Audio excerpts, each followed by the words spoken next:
person that I knew would have never done anything like this. If you know anybody struggling with mental health or drug abuse, please help them because this is very serious. I mean, you see what it did to my family. She wanted all of her children to come home on Sundays. The beloved grandmother spent some 3 decades in the nursing field. Unfortunately, with her being so open-hearted, it cost her her life. I couldn't even sleep last night. It was hurting me so bad. I feel like a family, and we just been friends. She feel like a family because we've been friends for over 30 years. Next-door neighbor Charlotte Howard tells me the 81-year-old woman was outgoing, spent every Sunday at church, always on walks throughout the community, and was the kindest woman. She was a loving woman. We all called her Granny. She seems like she would give the shirt off her back, not just to her grandkids, to anybody.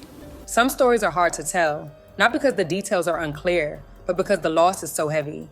This is one of those stories. It is about a family shattered, a community in pain, and an 81-year-old woman whose life ended in a way no one could have imagined. Before the police lights, before the court papers, before her name appeared in headlines, Fanny Allred was simply Granny. She was the heart of her family, the person everyone leaned on, and the one who kept generations connected. To understand the weight of this tragedy, you first have to understand who she was and why her presence meant so much to everyone who knew her.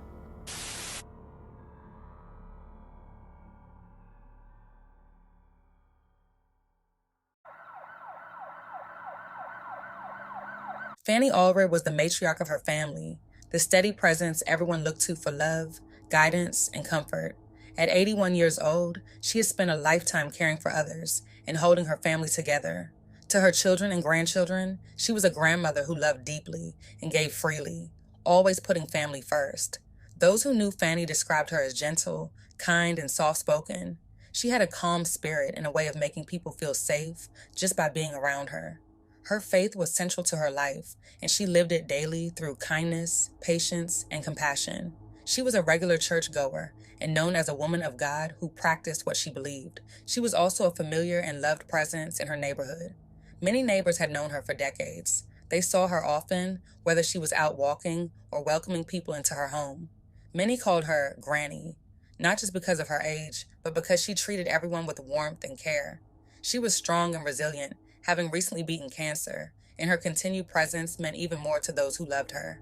Her home was a place of comfort and connection, where family gathered and felt supported. As the matriarch of her family, her loss has left a deep and painful void that will be felt for generations. On the morning of December 28th, that sense of safety was shattered. Police were called to Fanny's home on the 8500 block of Jenny Drive shortly before 11 in the afternoon after her daughter arrived and made a devastating discovery.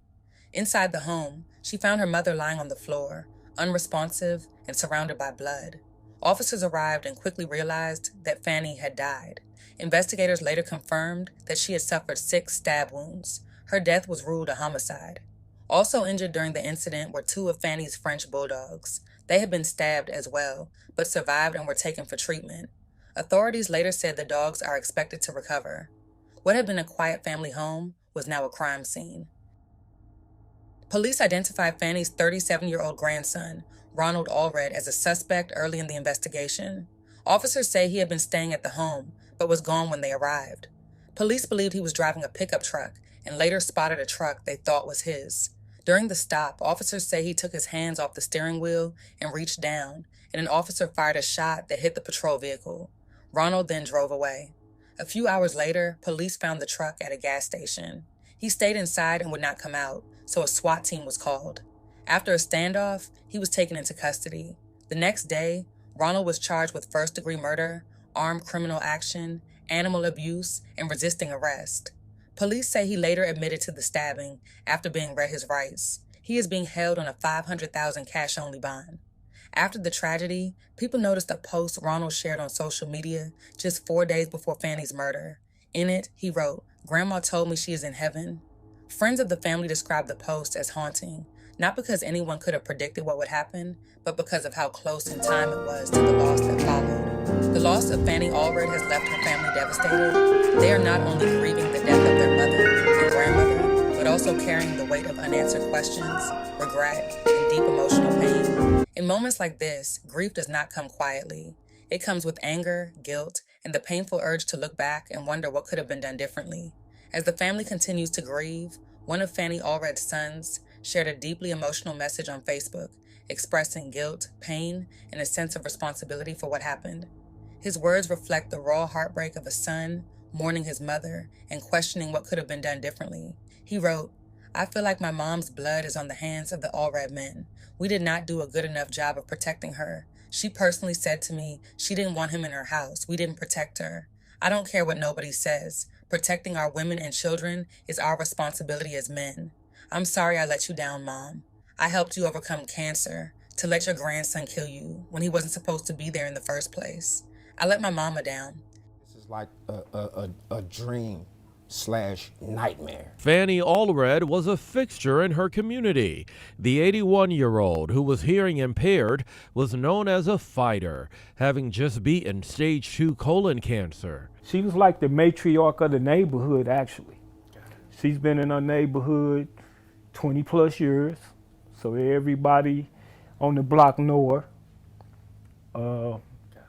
They looked out for her. But no one could stop what would happen Sunday morning when the beloved grandmother was met with unthinkable violence. Police say her daughter found her in her own home here on Jenny Drive after being stabbed 6 times. Her grandson, 37-year-old Ronald Allred, quickly named the suspect. To see her life taken from her tragically. I had no words. As people looked for answers, some comments on social media pointed to Ronald's mental health as a possible factor. One post said he did not seem like the person he once was, and that he needed mental health help beyond what family alone could provide. Also, that his family had tried more than once to help him. It is important to share that these comments are based on what people have shared publicly, not a medical diagnosis. Authorities have not confirmed that he suffered from a mental health condition. The posts reflect the concern and heartbreak of those who watched someone they cared about change. Several people said current laws make it very hard for families to get help for loved ones with serious mental health issues. They believe families should be able to get court orders for evaluations when someone is clearly struggling, especially if there is a doctor's diagnosis. They also shared frustration that families are often left powerless when a loved one does not realize they need help, which they feel can put everyone at risk. Throughout these conversations, one thing was clear. People were not speaking from a place of judgment alone. They were speaking from pain, fear, and frustration. They were reacting to a loss that felt preventable and trying to make sense of something that did not make sense. There were also differences in opinion. Some focused on justice and accountability. They said that no matter the circumstances, Ronald must be held accountable and face the consequences for what he did. Others emphasized prayer, healing, and compassion for everyone involved. The comments reflected grief, anger, confusion, and sorrow, often all at the same time. Those who knew Mrs. Allred say her life should never be reduced to how it ended. This is not a story with an easy ending. There is no explanation that can take away the pain or restore what was lost. There is only the reality that an 81-year-old woman who was loved, trusted, and cherished lost her life in the place where she should have been safest. Mrs. Fanny Allred will be remembered, not as a headline or a case number, but as a grandmother, a neighbor, a woman of faith, and a gentle soul who mattered deeply.